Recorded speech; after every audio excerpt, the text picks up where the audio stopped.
Okey, Assalamualaikum, salam perjuangan. Selamat datang ke podcast Suara Hartanah, episod ke-39.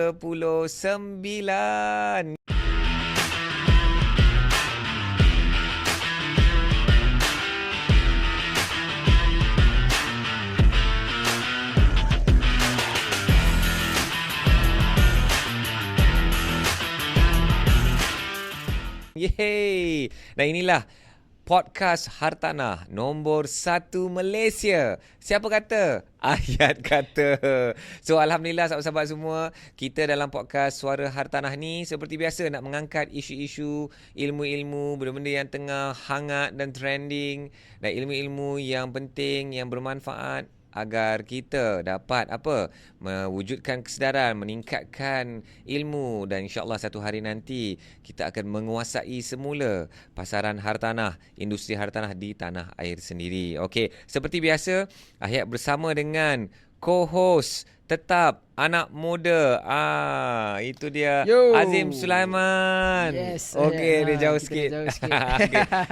Dan kita berubah angin. Ya, ada setup baru. Dia setup lebih kurang sama. Setup baru. Tapi kira setup barulah. Macam tu lah. Dekat sempena tahun baru belum lagi? Belum lagi. Tak ada sempena apa-apa. Tapi mungkinlah sempena Azim. Bapa Azim baru pulang dari Jakarta. Wow. So ini surprise lah kira. Setup baru. Ni kira surprise. So, macam mana di Jakarta, Azim? Alhamdulillah, okey. Jakarta. Macam First mana? time ke Jakarta. First time First time ke Jakarta. So apa? What is your pandangan pasal Jakarta? Kalau kita tengok, nampak dari segi apa orang kata, kelas ekonomi tu nampak perbezaan yang sangat ketara lah. Sebab kalau kita tengok mall dia, pergi dekat mall dia, Grand Indonesia Mall dengan Plaza Indonesia, itu kira tu top. Kalau macam kat Malaysia ni, for those yang mungkin belum pernah sampai lagi ke Jakarta tu, dia macam dekat Pavilion lah. Dekat Pavilion ataupun sekarang TRX. Tapi di luar itu ramai orang-orang peniaga-peniaga kecil yang niaga pakai tak tahu pakai beca ke. Yelah, yang gerai-gerai dia dengan roda dia tu kan. Betul. Okay. So what you're saying is the gap tu lah. The gap, betul. The gap dengan yang have dengan the don't have tu. Betul. Okay, so alright. Then other than that, mungkin dari segi in terms of public transport dia, yang actually one of the reason yang I really excited waktu ke Jakarta adalah sebab naik public transport dia, kereta api cepat. Ataupun kereta api cepat Whoosh. Kereta api cepat. Kereta cepat, dia panggil kereta cepat. Kereta cepat. High speed train. Dia panggil Whoosh, nama company dia tu, Whoosh. Kalau macam kita mungkin Rapid KL, so dia panggil Whoosh. So itu dari Jakarta ke Bandung, dia ada 2 stesen, Padalarang dengan Tagular. Tapi saya turun dekat stesen Padalarang. So dia lebih kurang 35 minit. Wow. Daripada kereta api biasa 2 jam 45 minit. Almost 3 hours. So jadi 35 minit. Wow. So kereta api And selesa dia lebih kurang. Alhamdulillah, awal tahun hari tu pun saya ke Mekah. Ke Umrah pun dapat naik kereta api cepat juga di sana. Kereta cepat train sana. Okay. High speed rail. So dia punya pengalaman tu lebih kurang sama lah. Stable. Laju. In fact, saya letak botol air dekat tepi tingkap tu. So tak jatuh, tak bergegar, tak goyang pun, dia stable je. Walaupun tengok dekat screen tu dia tulis speed waktu tu 340 something. Wow, saya naik Shinkansen dekat Japan pun. Setakat bismillah, dari Osaka ke Tokyo. So that was very short lah. Pun dia naik sampai 300 je. 300. So you dah naik 340 kilometer nice. per hour. Yes. Incredible lah. And so tahniah kepada sahabat-sahabat kita di Indonesia. Seriously, salute. Dan servis dia lah, I must bagi kredit dekat dia punya servis sangat. I think Indonesia memang mungkin orang ke arah menekankan servis tu. You pergi dekat dia punya train station tu, ada orang menunggu dekat escalator. Maksudnya every side tu ada je dia punya staff dia tu. So you sesat you tak tahu, you just tanya je. And how does that make you feel? Kita rasa welcome. Dan tak rasalah macam orang kata sesat ke nak cari arah ke apa. Tanya je. Dan of course dia letak yang cantik-cantik. Yang comel-comel. Yang comel-comel. Azim tak ada ni, tak ada. Itulah enggak ketemu BCL. Enggak ketemu BCL. Okay. Yeah, it's incredible lah. So kita nak ucapkan tahniah dan syabas kepada sahabat-sahabat kita di Indonesia. We are so proud of you. Kita doakan the infrastructure, especially kereta cepat, dia LRT, MRT. Okay, boleh tak just share screen bagi mereka? Tapi yang paling best mungkin waktu I balik ke Bandung, Okay. walaupun naik kereta api lama 2 jam 45 minit, tapi naik panoramic train. So dia ala-ala feel dia tu, walaupun tak pernah ke Switzerland lagi tu. Tapi dapatlah feel dia tu. Ada satu, bila lalu dekat area Padalarang, itu dia kawasan Bukit Bakau. Dia buat macam apa? Tanaman padi tapi bertingkat, bertingkat tu. Okay, tanaman padi bertingkat. Let's see. Ada tak view? Ni panoramic trail. Dekat tu yang landing punya, yang landed punya. Wow, so cantik lah, cantik. Wow. Yes. Wah, luar biasa. Saya pun rasa macam nak pergilah, Azim. Nanti Azim boleh bagi tips nak pergi ke sana lah kan. Yes. And dari segi kos? Dari segi kos, I think kalau dari segi macam kalau all in lebih kurang almost 2,000 lebih. 2,000 for 4 hari 3 malam. 5 hari 4 malam. 5 hari 4 malam. Itu termasuk flight, makan, stay, kereta api cepat, kereta Gojek. cepat, Gojek, Gojek, naik motor lah. Naik motor. Ya. Makan everything, so 2,500 lah, 2,500. 2,500 lah lebih kurang. 2,500. And untuk kereta api cepat dia pun actually 80 ke 90 ringgit kalau convert Malaysia. Untuk one way punya. Wow, seronok lah. Mungkin kita kena buat podcast jalan-jalan lah. Jalan-jalan. Dia lagi macam, bukan nak cakap lagi menarik. So saya macam tak boleh lah cakap lagi menarik. Kembara Hartanah lah. Podcast Kembara Hartanah. Podcast Kembara Hartanah. Tapi podcast Kembara Hartanah ni dia kena bawa on site. Kita pergi turun padang. Nanti insyaAllah doakan. Kita pun ada rancangan nak buat Kembara Hartanah nanti. Semula nanti kita akan lakukan lah. Anyways, welcome back Azim Sulaiman. Saya pun mengharapkan Azim balik bukan seorang diri tapi 2 orang. InsyaAllah, manalah tahu jumpa kat sana ke jumpa kat sini. Yang penting dapat jumpa jodoh yang baik, agamanya baik, orangnya baik, kekayaannya kan, baik keluarganya, insyaAllah. Sama-sama kita doakan. Okay, tadi kita dah bercakap pasal kos. Hari ni guys, kita punya sesi ni Azim, kita nak cakap tentang kita ada tema hari ni. So apa-apa perkongsian kita hari ni, kita nak berkisarkan tentang inspirasi. Tak tahulah kalau jadi inspirasi ke tidak, tapi kita tengok inspirasi dan dia related kepada duit dan hartanah. Okay, so untuk itu let's go straight into the first one. Dan Azim okay guys, yes. Cuba bayangkan, kita nak save duit, Azim. Kita nak save duit kerana macam-macam sebab, kerana kos sara hidup, kita nak enjoy life dan kita mungkin nak menyimpan, nak pergi travel, nak pergi travel, shopping, beli something yang kita nak beli iPhone 16. Kerana nak beli iPhone 16. Okay, so apa yang you sanggup buat untuk save duit? Okay, so nak tanya, cost you sanggup buat? How far will you go to save money? So itulah persoalan Ahyat. Dan Ahyat nak tanyalah sahabat-sahabat yang sedang mendengar podcast kita di Audio Plus, Spotify dan Apple Podcast. Thank you so much for all your support. And juga sahabat-sahabat yang sedang menonton di YouTube. Okay, and everywhere in our social media lah. Alright, so how far would you go to save money? So kita nak tunjuklah seorang mamat ni, daripada suara dia macam American lah. He's American. Okay. Boleh tak mainkan video. Dan video ni, dan kita akan masukkan dalam podcast lah kan. Okay. Here in the bathroom, he takes showers with his clothes on. By washing my clothes in the shower with me, I'm saving at least $15 a month. Okay, so dia mandi dengan pakaian dia. Sebab dia boleh save $15 sebulan. Kerana dia tak payah pakai washing machine dan dryer. So dia 2 in 1 lah. Basuh tu basuh badan dan baju sekali. Basuh baju So satu tak perlu sekali. nak mesin basuh, nak kena different pula lagi. Aha. Beli sabun basuh baju pula. Yeah. So okay. Then this one tengok dengar ni don't have to use a washer, a dryer, Okay. soap. When I take a shower, I keep a bucket in there and it Okay. catches all the excess water from me. At the end of the week, when I'm ready to flush the toilet, I take that water and pour it directly into the toilet, and that's what causes the toilet. Okay. And at the end of the week, when I'm ready to flush my toilet, what the heck is that? Maksudnya seminggu sekali ke dia flush toilet? Ha. Tapi So dia tai mandi tu setiap hari.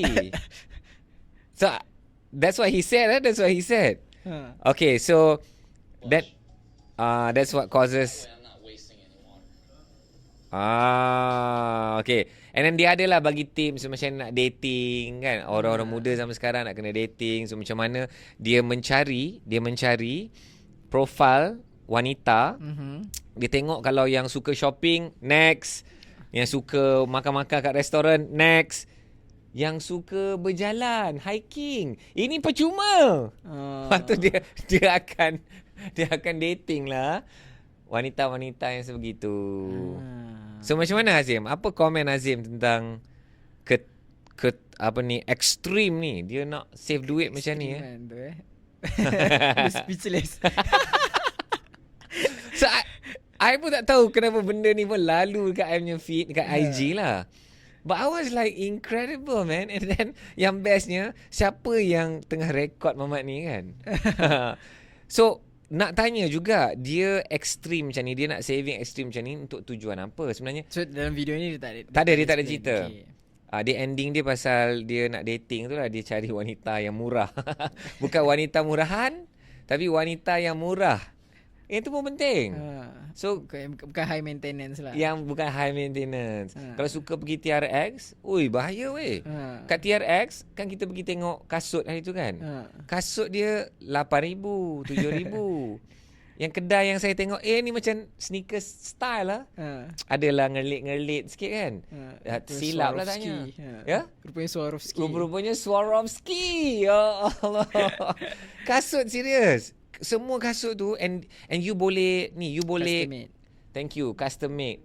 Dan dia akan hantar direct daripada Customize. mana? I ingat. Europe ke mana kan. So dia kata memang sejak dia buka memang sambutan sangat menakjubkan. I pun tak boleh bayangkan. So kalau ada gadis yang suka ke TRX, so high maintenance lah.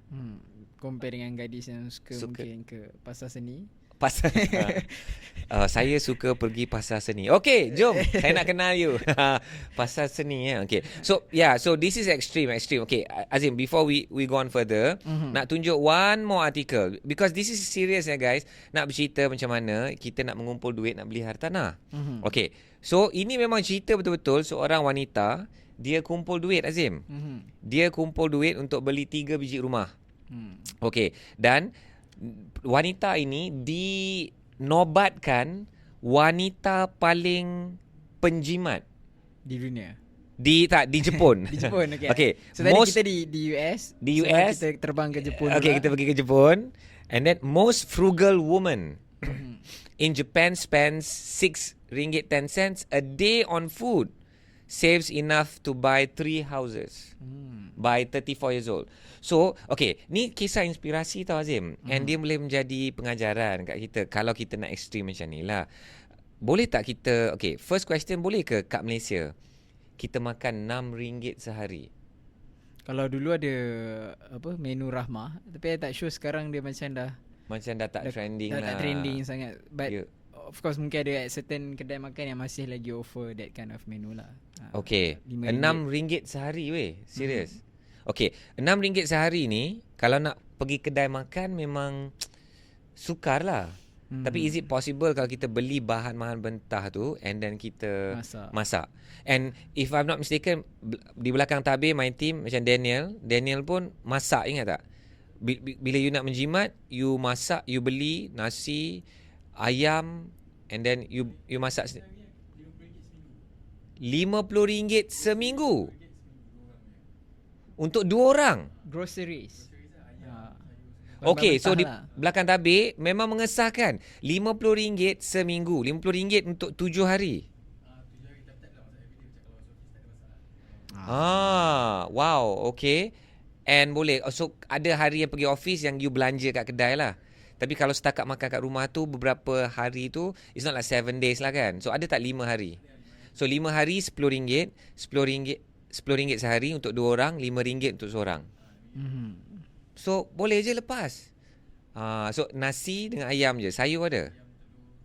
Telur. Untuk anak-anak muda sayur memang depends lah. Sayur Maksudnya tu not necessity. for Kehendak. nutrients it's necessary. Okay, but whatever is, but it's possible lah. Tapi yang tu makan. Okay, but whatever it is, cerita dia ni, dia masa umur 19 tahun, Azim. Masa dia umur 19 tahun, dia buat keputusan dia nak beli 3 biji rumah. Itu yang I rasa macam luar biasa. Macam mana dia boleh dapat determination nak beli rumah? Dia mesti something yang dia nampak. Family Could be family member, could be something that she experienced. Mungkin dia tengok podcast saya waktu tu. 15 tahun dulu Ahyat baru bermula. Dia tak investor dah. And dulu, awal-awal dulu my classes were in English. Manalah tahu dia dulu tengok YouTube kan. Cik. Nak dapat kredit juga. Okay, but whatever it is, 15 years later dia dapat beli 3 biji rumah. Okay, so the story kita cerita kronologi dia So dia sangat-sangat berjimat. And dia rasa seronok bila banyak saving and dapat lihat saving dia bertambah. Dalam artikel ni ada bagi tahu dia kerja apa ataupun gaji dia sebulan? Dia tak ada. Dia Detail tu bagi tahu. tak ada. Okay, when she graduated with university, she worked for a property agent. Property agent. But she's not a Work for property agent. Ha. Itulah. Okay, now we got it. I missed this out. This is where she found the love of property juga. Property, faham. Okay, and then dia berhati-hati dengan dia punya salary. So dia akan makan apa tahu? Dia akan jam on bread, piece of salmon with rice, but seldom exceed 200 yen. Kalau dia akan target macam 50 yen untuk satu kali makan, which is 35 sen US dollar, which is lebih kurang RM1.40 sekali makan. Sekali makan RM1.40. Roti something lah kalau kat Malaysia ni. Roti gardenia. Roti gardenia boleh banyak hari lah kan. Roti canai sekeping. Roti canai. Roti canai kat tempat you all dah berapa dah? It's more than RM1 dah kan? Okay, so daripada umur 19 tahun, 8 tahun kemudian dia dapat beli rumah pertama. And then dia gunakan rental tu, rumah tu 10 million yen or 69,000 US dollar, which is about, let's say 280,000 ringgit lah. Okay, and dia gunakan rental tu untuk cover rumah pertama tu, and then dia dapat beli rumah kedua masa dia umur 29 tahun. And then fast forward, masa dia beli rumah yang ketiga ni 2019. So that was like 5 years ago, when she was maknanya dia close to 29 years old tu, dia beli macam 2 biji rumah. Okay, you tahu tak kenapa dia buat semua ni? Inilah dia punya, bukan plot twist dia, tapi something I rasa sangat murni lah. Kerana dia suka kucing dan dia nak selamatkan kucing-kucing terbiar. So maksudnya keuntungan daripada hartanah tu disalurkan untuk tujuan itu. Ya, dan sekarang ni dia dapat buka cat cafe. Dan dia nak menggunakan semua income dia ni untuk nak rescue stray cats. Stray cat. Dahsyat Itulah, semua orang ada perjuangan. So daripada kisah, siapa nama dia? Tamogami. Saya susah nak sebut tu kerana anak saya kan ada permainan Tamagotchi tu. Yang you kena bela apa tu itik tu kan. Dia nak makan lah, dia nak berak lah, dia nak tidur lah kan. So Tamogami nama dia. So it's incredible lah. What's your opinion, Azim? Of course kalau kita banyak kali juga kisah inspirasi yang kita pernah share kan dalam episod-episod sebelum ni. So memang itulah salah satu sebab juga saya rasa mungkin kenapa Ahyat mengasaskan komuniti perjuangan tanah ni, sebab Hartanah ni boleh jadi salah satu platform ataupun orang kata alat macam mana kita nak capai apa at the end kita punya goals tu. So macam dia ni dia gunakan Hartanah, keuntungan pada Hartanah dia nak salurkan untuk Stray Cats. Kalau kita as a Muslim mungkin kita nak buka pusat tahfiz. So maksudnya Hartanah itulah salah satu cara macam mana kita nak generate more money, income. So daripada income tu kita nak untuk apa kita punya matlamat kita. Wow. So Hartanah ni satu peralatan yang you sebut tadi, alat. Peralatan Satu yang tools. tools untuk mendekatkan kita ke destinasi kejayaan yang kita nak lah. Betul, apa yang kita impikan. Kita Yang nak kita sedekah impikan. ke, kita nak infak ke, kita nak bantu anak yatim, kita nak bantu pusat tahfiz, kita nak bantu kucing-kucing jalanan. Kucing-kucing jalanan Yeah, and one important point is you kena berkorban lah, Azim. Betul. Nak capai tu. Okay, so dia berkorban 15 tahun. Lama tak? Of course kalau ni lama. Lama. Tapi dia sekarang ni umur 34 tahun. Okay, 34 tahun tu tua sangat ke? Not really. Not really kan? Betul. And can you imagine dia kata dia continue to live like this even though dia dah ada rent and dia dah ada business dia. So masih lagi makan RM6 10 sen sehari. Okay, I mean setakat artikel ni dia memang makan RM6 lah. And dia kata dia nak mengembangkan lagi portfolio property dia. So dia masih nak membeli lagi lah. Nak ada gambar dia dengan kucing dia kan. So I mean it's so cute. And kita rasa terharu dan rasa such good vibes kan, because perjuangan dia tu ialah nak membantu binatang kan. So perjuangan ni dia akan buat kita unstoppable lah, Azim. Betul. So if you are clear of your goals, then you can become very, so bila ada kejelasan tentang impian kita dan kita ada kekuatan, dan bila kita ada satu misi yang besar, perjuangan yang besar, then you akan jadi unstoppable. Susah nak kalahkan orang macam ni because dia ada misi yang besar kan. Macam Azim kata tadi, macam untuk anak yatim, tahfiz dan sebagainya kan. But this is her perjuangan. Alright. Itulah mungkin persoalannya, at what cost lah you sanggup berkorban tu sampai tahap mana. So kalau macam ni, for me, kalau antara dua kisah yang kita kongsikan tadi, dua artikel ni, for me for this kind still okay lah. RM6 10 sen punya kisah dia makan sehari. Tapi yang tadi sampai flash seminggu sekali tu I masih tak boleh brain lagi. Dia rasa jijik pun ada. And dalam video tu you tak nampak ke dia punya toilet tu ada? So for me tu pun penting juga kita nak highlight. Maksudnya bukanlah kita kata you kena berkorban tu. Yes, hidup satu perjuangan, kita kena berkorban apa yang kita nak capai. Tapi janganlah sampai tahap orang kata benda-benda asas tu yang kebersihan. Of course kita as Muslim pun kebersihan tu salah satu benda yang penting. 100% so, agree. Janganlah kita terlalu ni sangat. Tapi itulah bagi dia itu acceptable. Yalah bagi kita you bukan duduk, dia cakap ini rumah aku. Aku duduk rumah ni. Aku buatlah cara aku kan. Kau tak nak buat tak apalah. Tapi yang cerita yang pertama tu dia jadi pelik kerana kita tak tahu apa tujuan dia. Kalau kita tahu contohnya dia akhirnya dia beli hartanah ke, dia beli kereta ke. Okey lah, kita asyik-asyik hartanah kan. Contohnya dia suka travel kan, macam Azim suka travel. So because of this I dapat travel. So kita pun rasa macam dahsyat lah dia ni. Tapi kerana tak ada penghujung tu, dan kita mungkin artikel tu tak adalah menunjukkan kejelasan tentang kenapa dia buat. So kita rasa macam apa tau? Pelik, dan dia ni macam ada something wrong upstairs. Korang faham tak? Macam ada something wrong upstairs tu. Tak normal lah. So perempuan ni okey lah. Okay. So Azim sebenarnya ada dua lagi cerita. Inspirasi juga. InsyaAllah inspirasi. Okay. You guys okay? Yang sedang mendengar di podcast, sedang menonton ni, okay. I nak cerita dua lagi cerita. Okay. So first kita dah pergi ke US. Okay.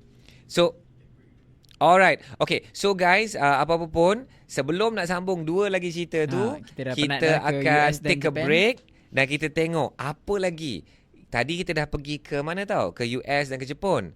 Sekarang ni kita nak tengok dua cerita di Malaysia. So, see you guys after the break.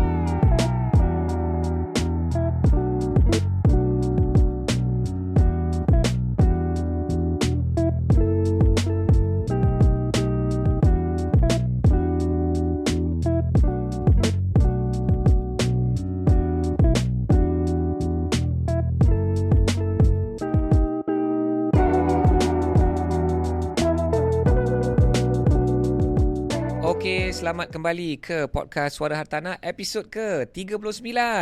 Yes. Bercerita tentang inspirasi. Inspirasi. Azim tadi terinspirasi tak dengan kisah-kisah dari US dan Jepun? mungkin yang kisah nombor 2 tu terinspirasi. Sebab kalau nombor 1 tu macam kita tak tahu apa tujuan dia. Ya. So dia macam pelik sikit.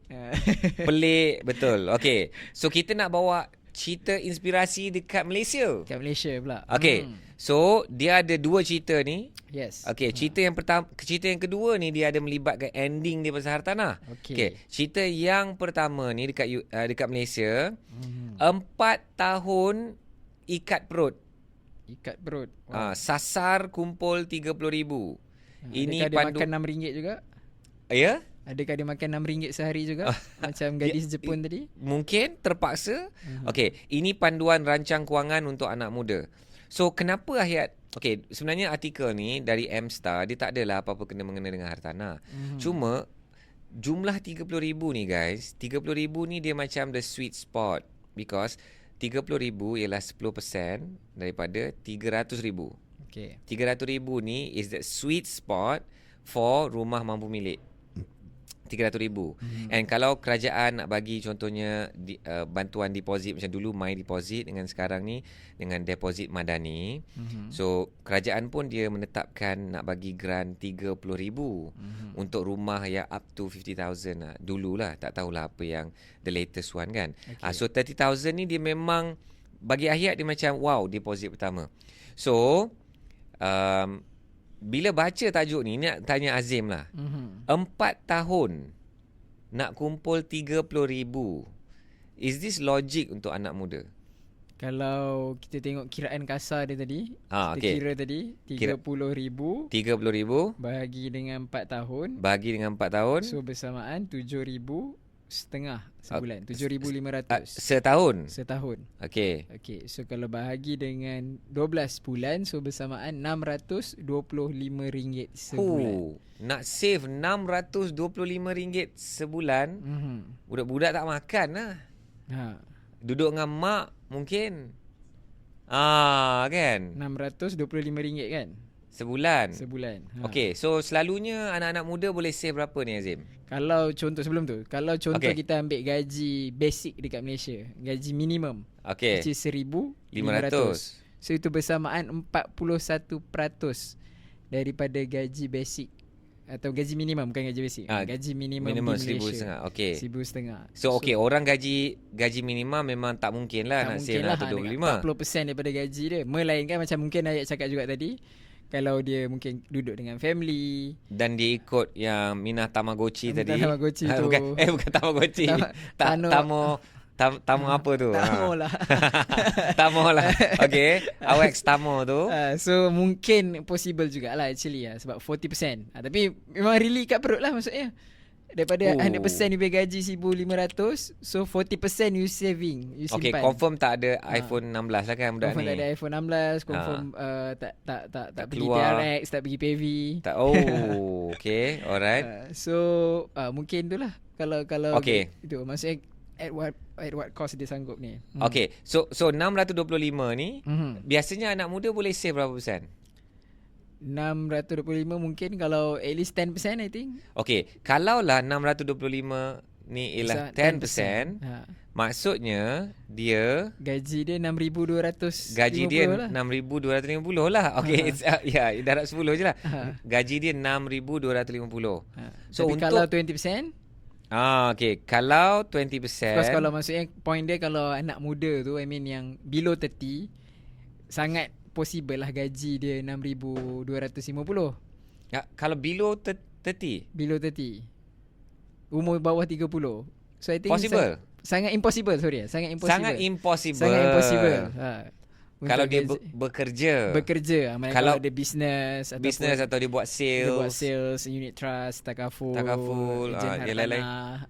Okey. So boleh lah. Okey. So kalau lah RM625 ni is 20% of their income. So Maksudnya income dia is 3,125. 3,125. So then make sense. Cuma mungkin tak adalah the fresh graduate umur 25 terus boleh dapat salary 3,000 tu. Okay. Mungkin at least starting 2,800, 1,500 paling tinggi. Alright. So mungkin dia grad umur 23, 24 dan 25 dah mula bekerja.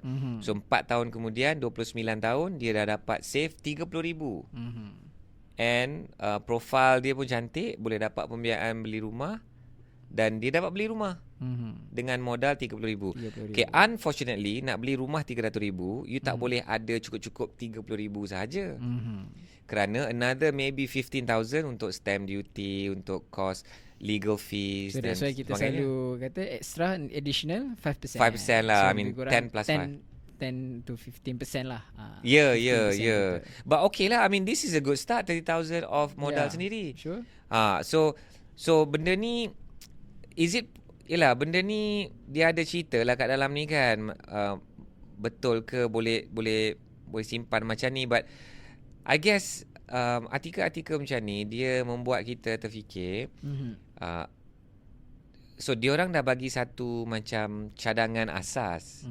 So now you have to make it happen. Can you save 30,000 in 4 years? So that is baseline. Can you save more? 40,000 in 4 years. Or maybe 30,000 in 3 years. So I mean then you try to work that out lah kan, kalau nak lebih laju dan lebih banyak lah. But okay, so cerita ni dia membawa kepada satu lagi cerita. Ni cerita yang terakhir yang saya nak bawakan. Okay. Cerita ni dekat Malaysia lagi. Okay, alright. Now you can see. Okay, couple banks. Tadi sebut 20% kan?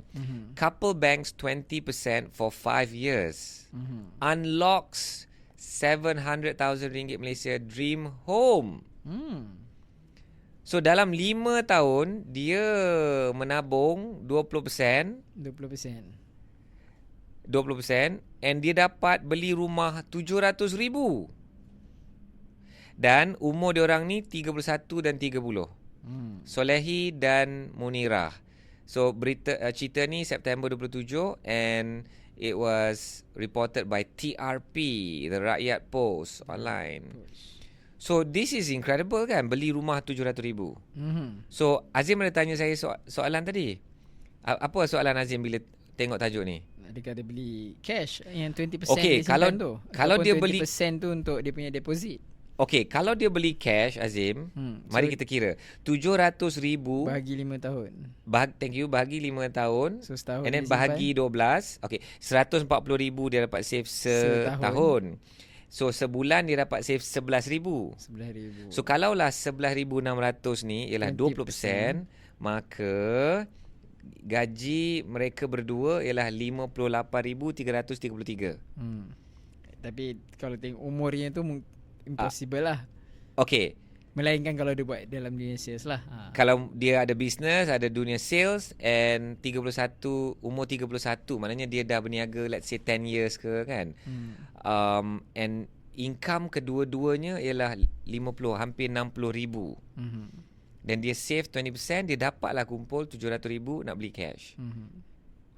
So tahniahlah kepada Solehi and Munirah kalau betul dia beli cash. Tapi kemungkinan besar dia tak beli cash. Dia beli by loan lah. Dia beli dengan So pembiayaan. maksudnya 20% tu digunakan untuk dia punya deposit. Deposit, okay. So dekat Malaysia ni contoh bila anda lihat tajuk macam ni sekali lagi 700,000 rumah 700,000, kita tak semestinya nak kena mencari 700,000 cash.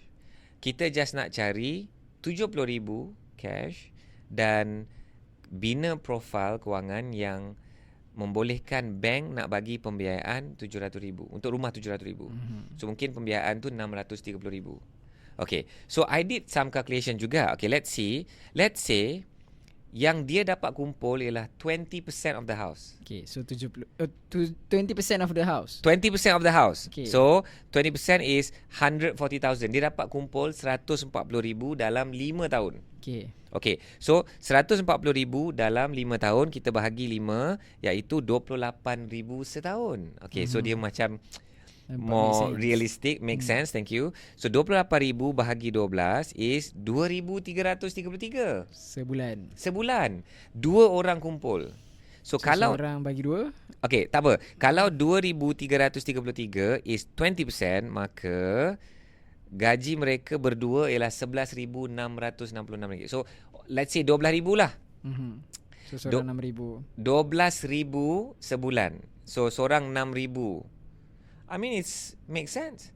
Kalau diorang dua kerja Petronas, kerja Petronas starting pun dah 5,000, betul tak? 4,000 5,000 kan? Betul. Kerja engineer ke accounts. Ya, and then kan baru-baru ni ada artikel yang cerita yang higher paid dekat KL is in telecommunication. Oh, interesting kan, telecommunication kan. So maybe dia 12,000. Kalau PTD dapat tak umur 31? Mungkin belum lagi lah. Belum lagi. 6,000 kan. So sales 6,000 ni biasalah. So it's very logical, betul tak? Betul. So dalam 5 tahun dia dapat kumpulkan 140,000, dapat beli rumah 700,000. So dia beli rumah ni, Azim, dia beli rumah ni dekat Mambau, Negeri Sembilan. So kalau tengok kan, rumah ni is rumah teres 2 tingkat, corner lot. Tanah dia besar tu. For 700,000 to me is not cheap lah. I mean it's an expensive house, 700,000 for your first house. Tapi kalau mampu, it's okay beli rumah macam ni because you dah tak payah nak fikir upgrade lagi dah. This is basically like a semi-D.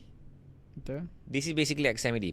So what I went and did is I pun nak research lah juga dekat Bricks. Okay, jom kita tengok kalau kat Bricks kita tengok residential house. Okay, dekat Negeri Sembilan. And kita tengok lah Mambau ni kira apa Seremban lah kan. Seremban ada Seremban dengan Seremban 2. Okay, let's say Seremban 2 lah. Seremban 2, rumah-rumah jenis terrace dan corner lot. And kita tengok all prices, let's say 600,000 plus. Okay. Oh, satu je result. Satu result dekat Garden City Homes Seremban. Kalau kita letak all prices, jom kita tengok dia akan jadi ini. So kat Seremban 2, rumah teres corner lot dekat S2 Heights, Arah Impian, Garden Homes. So S2 Heights is 1 juta. Arah Impian is 800,000. Garden Homes is 480,000. Garden City Homes ni yang lebih kurang 620,000 ni lah. Okay, so we don't know where he bought exactly, but maybe ni Taman Mantau. Taman Mantau Indah.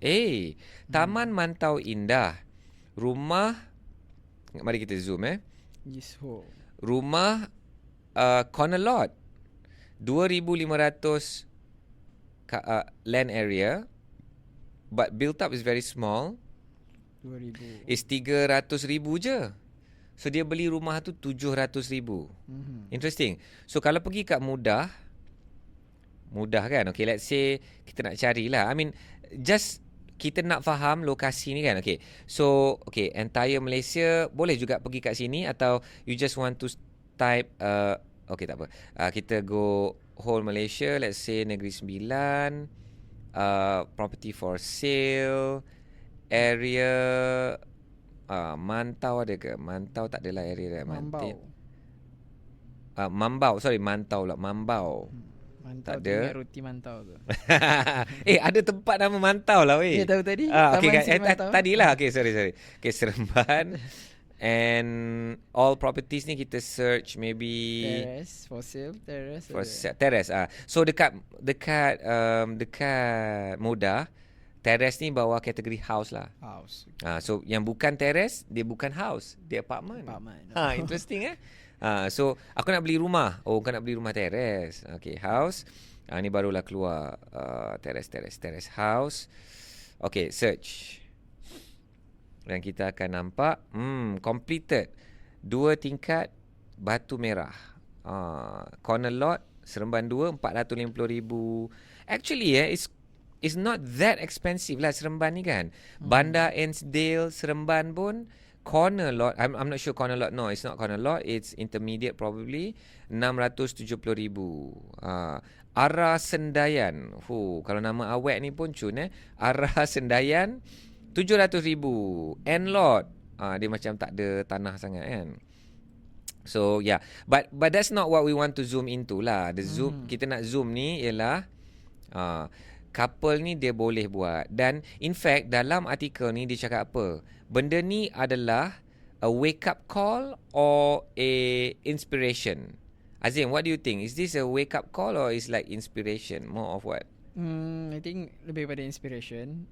Sebab maksudnya at least kita tahulah apa tujuan dia simpan 20% tu selama 5 tahun. So akhirnya dapat beli rumah impian mereka.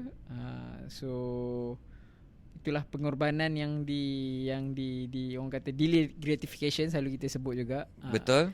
Selama 5 tahun dia terpaksa mungkin berkorban, tak pergi travel ke, makan ke apa, tak pergi makan dekat high end punya tempat. So akhirnya dapat capai impian untuk memiliki hartanah. Okay. Kediaman.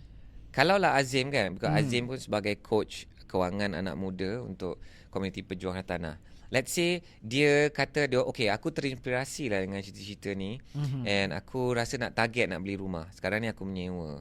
And then dia nak kumpul duit kan. So apa antara nasihat Azim untuk anak-anak muda? Katakan dia orang baru grad, so 22 23 tahun, baru mula kerja, so 2-3 ribu ringgit. Dan impian dia at least by 30 years old. So maybe that's another about 5 years. 6 or 7 years, maybe a little bit more than 5 years. Okay, what could be your advice, brother? so of course yang first yang kita selalu, which is kita punya dalam modul kelas yang kita selalu buat sebelum ni pun, The Property Warrior, dalam modul kelas kewangan, The Property Warrior level 1, kita selalu tekankan yang penting sebelum dia nak ada peti perang ni, kita sebut peti perang ataupun deposit cakap tadi tu, kita kena ada dulu peti kemarau. Emergency fund. So emergency fund ni at least kita kena start minimum 6 bulan commitment. Ataupun kalau yang lebih ekstrim sedikit adalah 6 bulan income, gaji. So at least minimum 6 bulan. Sama ada 6 bulan commitment, you punya expenses. You punya commitment means, contoh kalau you ada commitment dengan bank, loan rumah, loan kereta, of course belum loan rumah lagi contoh. So ada loan kereta, mungkin ada PTPTN. So semua komitmen bulanan tu campur dengan you punya komitmen kos sehari hidup, sewa rumah, bil api, bil air apa semua. So berapa total komitmen monthly tu, so darab dengan 6 bulan. So at least itu minimum peti kemarau ataupun emergency fund yang you kena ada. Ataupun lebih mudah adalah based on you punya gaji. Contoh kalau gaji you 3,000 sebulan, so darab dengan 6 bulan. So maksudnya kena ada at least berapa? 3 darab 6, kena ada 18,000 minimum peti kemarau. So once bila you dah cukup you punya peti kemarau 6 bulan ni, then barulah you go for nak ada peti perang pula. Peti perang which is untuk nak beli hartanah yang pertama lah. Dan of course sebelum nak beli hartanah yang pertama, kita kena tahulah berapa you punya kelayakan. Contoh you target, dah buat kira-kira you punya kelayakan 300,000. So you need at least 10 plus 5. So you kena ada at least 15% daripada 300,000 tu tadi. So berapa yang you kena kumpulkan dalam masa 5 ataupun 6 tahun tadi untuk you capai by after 5 or 6 years you capai amount tersebut. Okay, so rumah 300,000. I like that. So let's kita ambil figure ni terus. Okay. So 300,000 darab 15% is so 45,000. So 45,000 kalau let's say tadi 6 tahun ayat bagi contoh. Okay, let's say 6 tahun lah, 6 lebih tahun. sikit daripada 5 tahun. Okay. So lebih kurang 7,500 sebulan. Okay. Setahun, sorry. Setahun. So bahagi dengan 12 bulan again yang tadi dapat 625. 625. Ya, okey. 625. Ya. So of course yang ni kita ambil kiraan ni tanpa ada compounding lah, macam ayat sebutkan tadi. Maksudnya kita tak ada ambil mungkin dividen. So of course kat mana kita menyimpan tu pun penting jugalah. Mungkin dekat platform tabung haji contohnya, ataupun tabung haji, ASB. Okey, dua tu lah pilihan. Dua tu lah sebab the capital guaranteed. So hari ni you masuk RM625, esok tiba-tiba you emergency nak guna pun confirm ada duit RM625 tu. Okay, hold that thought. This is just nak bagi tahu lah kan. Okay, selalu orang sebut ASB ni adalah satu tempat yang cair. Cair maksudnya apa? Cair maksudnya kita perlukan duit hari ni, kita dapat duit hari ni. Itu cair lah. Betul. So hartanah tidak cair. And itu menyebabkan hartanah berisiko bahaya. Risiko dia ialah tidak cair. Kalau saya perlukan duit yang ada dalam rumah ni, because rumah ni dah ada tinggi nilainya dan baki hutang pun rendah, saya perlukan duit daripada rumah. Saya perlukan duit tu hari ni belum dapat lagi. Hari sama bulan depan belum tentu dapat lagi. Mungkin 4, 5, 6 bulan baru dapat. So itu tidak cair. Okay. But ASB ni pun kita kena tahu tau Azim. Kalau kita perlukan duit tu hari ni, up to maybe 10,000 boleh dapat cash on the spot. Betul. Dekat mana-mana counter. Above 10,000 dia akan masukkan dalam account dalam 2 working days. So kalau Isnin pagi you pergi counter, you nak keluarkan RM20,000, RM20,000 tu you akan dapat maybe 9 malam hari Selasa. So it's not absolutely cair, but it's definitely cair because you get it next day. But kena ingat tu lah. I just thought faham. Nak kena ingatkan lah juga kan. And then of tabung haji, I don't know what's the rule. Mungkin ada lah, kita boleh updatekan info tu kan. Okay, so dia nak kumpulkan RM625 sebulan. Untuk kumpul banyak tu lah. It's not something easy untuk anak-anak muda. Betul. Mungkin peringkat awal gaji dia pun permulaan, but he is maybe a driven person, dia effort, dia ada good work ethics, dia ada disiplin, dia ada good working attitude. InsyaAllah dia pun naik gaji. One point mungkin dia boleh dapat kumpul lah RM600 tu. Ataupun mungkin extra income, another source of income buat part time. Okay, and that is a normal advice yang kita kena bagi anak-anak muda Betul. yang ada matlamat kewangan yang dia nak kumpul tu, dia kena boosterkan pendapatan dia tu kan. I think itu pun kalau diberi pilihan, kalau kita tanya dekat orang kata kalau kita buat survey. So kalau kita buat survey pun di kalangan anak muda pun, antara kalau kita bagi contoh situasi inspirasi kisah pertama tadi pun, I think diorang lebih sanggup buat kerja kedua daripada mandi dengan pakaian dan basuh sekali dan letak baldi untuk takung air dan guna itu untuk jirusan seminggu kemudian. Tandas sekali seminggu kemudian. So orang muda pastinya cakap tak apa, aku nak mandi, aku nak basuh baju macam normal, aku nak flush setiap kali aku membuang setiap hari, tapi aku sanggup kerja tambahan extra. Tak kisahlah buat apa gig ekonomi, you nak buat part time join sales, buat business takaful, business unit trust, business jadi ejen hartanah part time. So at least maksudnya diorang lebih sanggup kerja lebih daripada satu kerja. Buat part time dekat weekend, buat part time jadi barista ke apa ke. Ada sahabat kita dia part time tolong orang buat pizza lah. Buat pizza. Kan betul? Pizza yang viral. So I think diorang lebih sanggup daripada segi itulah, daripada yang tahap tadi tu. Okay. So dia dah dapat income tambahan. Yes. Tapi nak menyambut income tambahan ni ada satu benda yang juga sama penting, yang lagi penting, which is disiplin kewangan. Betul. Tu kan. So what's your comment on that? So that's why kita kena betul-betul set target tadi lah, macam Ayat cakap tadi. Kalau you dah set target, okay, dalam masa 6 tahun ni nak beli rumah yang pertama. So you dah tahu berapa you nak kena kumpul. So that bila you ada extra income tadi tu, so you tahulah duit tu bukan untuk digunakan sekarang. You kena simpan duit tu untuk apa matlamat you lagi 6 tahun tu. Tapi member dah beli iPhone 16. Tak boleh tahan tu. So orang cakap apa? Ukur baju di badan sendiri. Ukur baju di badan sendiri. I just had this chat with a very close friend last night, dan dia cakap kawan baik dia income tak sehebat dia dan beberapa kawan lain, dan tapi dia sangat tak pandai mengurus duit, dan dia selalu nak berbelanja cara diorang. So diorang rasa berbelah bagi, rasa marah pun ada, rasa bersalah pun ada, because selalu lepak. So bila selalu lepak, dan brother ni kena follow lah gaya dan standard hidup grup-grup lain ni. So dia sangat tertekan sampai dia kena minta duit, pinjam duit antara diorang.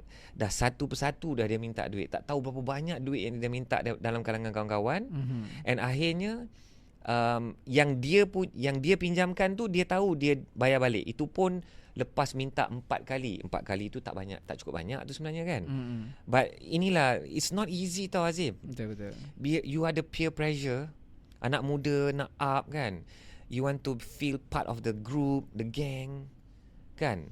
So apa sebenarnya tips untuk orang muda ni nak melawan cabaran-cabaran ni? I think mungkin misalnya cakap tadi juga, maksudnya dari segi circle tu pun penting jugalah. You nak pilih circle tu, maksudnya yang sama sekufu satu, and then maksudnya sama matlamat dengan you. Contoh tadi target you nak beli rumah, you sanggup nak kumpul duit selama 6 tahun ni, mungkin ikat perut sikit, nak simpan untuk nak beli hartanah lagi 6 tahun akan datang. So maksudnya you kena carilah circle yang sama, yang ada matlamat yang sama untuk nak beli hartanah juga. Ya. So imagine dia 24 tahun, dia dapat save masa umur 29 tahun. Itu masih muda tak Azim? Of course masih muda lah. You are 30. I am 45. Bayangkan dia 6 tahun ikat perut tu, you rasa lama. Tapi selepas 6 tahun tu kau baru umur 29 pun. Your entire life is in front of you. Betul. Kan? Okay, apa antara tips berbelanja untuk kurangkan kos yang kita baru sembang? Tips berbelanja. So kalau you minat fashion, apa antara tips? Okay. So sekarang I think itu pun dah orang kata open secret. It's an open secret, but not everyone, I think. Betul. Okay, but okay, so, serious. Contoh macam ni lah, dari segi online shopping, mana yang boleh. In fact, bukan yang cerita tadi opening, I baru balik daripada Jakarta dengan Bandung. Okay. So bila I nak beli dekat sana pun, I duk compare juga harga dekat Shopee ataupun TikTok. Sebab I tengok, is it worth it for me buy dekat sana dengan nak kena angkut barang lagi, luggage berapa kilo.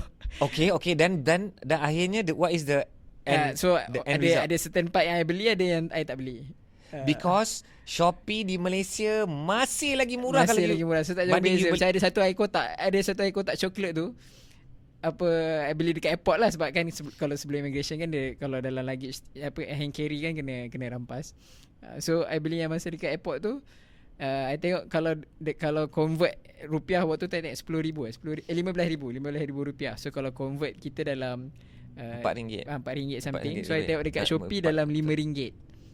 La ilaha Beza illallah. Air RM1 kotak pun dibandingkan dengan Shopee. Tak, sebab I fikir nak beli tak banyak. Sedap air coklat, I beli satu je. Masa minum, sedap air coklat ni. So macam nak beli lagi ke, I tengok ada tak dekat Shopee jual. So ada dekat Shopee, okay tak apa, nanti kalau kat Malaysia I teringin, I order kat Shopee je lah. So Shopee tu dia menjadi kayu ukuran lah. Macam benchmark lah. Okay, macam kita sembang tadi dengan Daniel kat belakang tabir kan. Dia beli style gila kan baju dia ni. Baju kurta dia. Kurta putih. Ahyat kalau nampak lah, kalau nampak kat shelf, I would have definitely bought this. Ahyat tak pandai membeli dekat mana. Okay, Daniel beli kat mana? TikTok. Kurta style macam ni, kain dia bermutu. Harga berapa?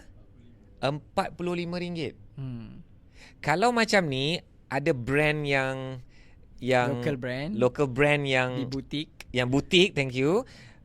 Yang ini kalau sepasang lah, baju dan seluar, is RM300 lah. And that is what I usually buy. But I'm thinking like, come on man.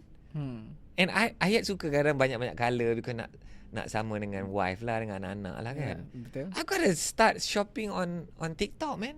You all kena buat satu kelas lah.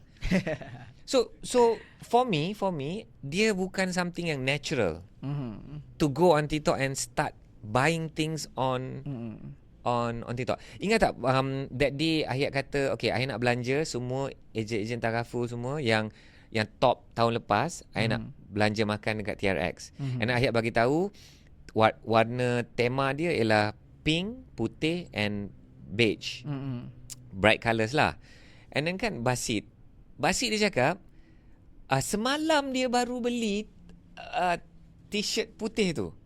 I cakap, wow, semalam baru beli, dapat terus. Oh, itulah kalau beli dekat TikTok dia cepat je TikTok. sampai Is that true? Depends on seller jugalah. I mean seller tu daripada mana. And then I cannot remember what he said, but what my reaction was, murahnya. And I pegang, elok je. So maksudnya, okay, ni bukan segmen tips untuk berbelanja, tapi yes, tips untuk berbelanja indirectly untuk kita nak sembang macam mana nak ikat perut untuk membeli rumah lah. Akhirnya, if that is your goal, guys, kalau anda rasa berminat nak membeli rumah. Dan itu salah satu cara yang kata membantu untuk mengurangkan perbelanjaan lah. So you still can shopping, still boleh beli baju kurta, tapi harga yang lebih mampu milik. Yeah, lebih murah. seriously. I don't think I want to shop at that boutique again because I terasa macam wow, RM300 but dapat satu set lah. But kain dia memang superb lah. Dikabarkan dia dapat daripada Korea. Seriously, masa panas I rasa sejuk. Seriously, bukan poyo. Memang serius bro. Panas sejuk. Okay. Tak serius, macam mana panas lilit pun you rasa tenang. Kain tu main peranan bro. Betul. I punya baju meraya this year pun beli daripada brand yang sama. Oh, really? Yeah. Kain dia memang luar biasa lah. I guess that's why you pay RM300. But I think with RM300 I can buy berapa banyak baju ni I can buy sorry 45 kalau darab 2 90 darab 3 is 27 6 I boleh beli 6 kurta ni 6 kurta ni lah, but dapat top je lah. But yeah, so we're getting excited about shopping online because it can save you a lot of money. And benda ni pun sebenarnya disrupt the market. Betul. Kan macam founder-founder pakaian pun sedang hadapi masalah menjual pakaian because of all this lah. Ada founder pakaian yang cakap kat saya, Azim, harga barang yang saya dapat ialah harga yang budak-budak ni jual dekat TikTok. So macam mana I nak menjual harga budak-budak nak TikTok, nak untung-untung? Because harga yang I dapat pun harga dijual kat TikTok. So macam mana tu? Tak boleh berniaga lah. One thing that I learn lah, Azim, bila I dulu mula-mula berniaga, one of the perniagaan yang I mula is jual stationery. I jual stationery dulu. And one thing that I realise, kalau peranan you sebagai peniaga menambah kos kepada pelanggan, you kena bersedia nyawa you tak lama lah dalam bisnes tu. Kalau you sebagai peniaga menambah nilai kepada pelanggan, dan you selamat buat selama-lamanya. Sebagai contoh, ada orang kata ejen hartanah, tugas ejen hartanah ni tak selamat sebab dia menambah kos. Belum ada konsep ni lagi because orang dah boleh beli online. Semua ada benda online apa. Tak kaful. Ejen tak kaful ni tak lama ni akan digantikan. Boleh beli online apa. And what do you realise? Tak boleh digantikan dengan penjual online. Ada je online services nak jual takaful ke, and ada je online services nak jual hartanah, but you still need a human being untuk advise you to add value lah, So and then if you look at US, katakan you tengok US, one of the most modern and advanced markets in the world. Masih ada tak ejen hartanah? Masih ada tak ejen insurance? Ada. Betul. Because golongan ini dia tidak menambah kos kepada pelanggan semata-mata. Of course dia ada commission part dia yang sebenarnya in the whole business model tu is a big cost to the consumer lah. But what I'm saying is, as long as you still add value to your customer, you're still safe. You will not be replaced by maybe technology so soon. I believe. So masih orang, contohnya if kalau you tanya kan, you Azim you agent takaful or you leader, Azim just nak tanya, okey ke saya punya hibah takaful ni murah tak? Okey tak saya? Kan because you selalu buat review kan. So we can give advice. Betul. Azim saya ni rasa sempit lah duit. Okay, then you can review yang mana sebenarnya tak perlu. Maybe some investment schemes for takaful kan. Because takaful ni is perlindungan. Jangan buat untuk pelaburan kan. So that's the story lah. Anyways, itulah cerita inspirasi kita hari ini. Ada 4 kisah yang kita kongsikan dari US, yang sangat ekstrim dari Jepun, juga sangat ekstrim, and 2 cerita dari Malaysia. And rupa-rupanya I think I agree with you, it's an inspiration. Dia tulis dalam TRP tu, dia tulis a beacon of hope. Sinar harapan. Actually boleh lah kan. And bayangkan tadi kalau income dia 3,000, dia boleh start kumpul. Kalau income dia 6,000. And if you think 6,000 as household, suami isteri. Betul. So it's actually possible, bro. Yeah. So hopefully lah guys, you guys feel it's possible. Kita dapat rasa possible pun kira dah berjaya dah. Kerana apa yang you percaya, betul atau tidak, you betul. You percaya you boleh kumpul duit untuk beli rumah, you betul. You percaya you tak boleh kumpul duit untuk beli rumah, you pun betul. Kerana apa yang kita percaya tu, itulah akan menentukan tindakan kita, mindset kita.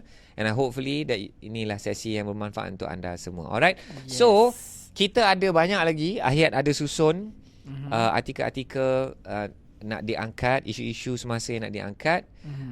So see you guys in the next one. I hope you guys enjoyed this session, this podcast. Kalau anda rasa podcast ini bermanfaat, silalah follow, silalah share, and we really appreciate all of your comments.